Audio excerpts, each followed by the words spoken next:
Azərbaycanın gündəmi bir həftədir Ramiz Mehdiyevin həbs xəbəri ətrafında formalaşır. Hər gün yeni məlumatlar yayılır, sirlər açılır. Uzun müddət dövlətin faktiki ikinci şəxsi olmuş Ramiz Mehdiyevin çevrəsi çox genişdir. Bu qatlar getdikcə aşkar olur. Yeni adlar, yeni iştirakçılar ortaya çıxır.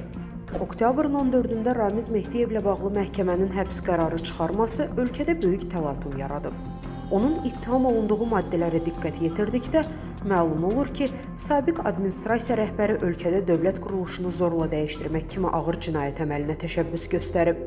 Ramiz Mehdiyev hələ vəzifədə olduğu dövrdə xaricdə məskunlaşmış və söyüş müxalifəti adlandırılan məlum dəstə ilə əlaqələrinin olduğu deyilirdi. Onun çevrəsindən həmin şəxslərə maliyyə və xəbərlər ötürüldüyü iddiaları indinin məlumatı deyil.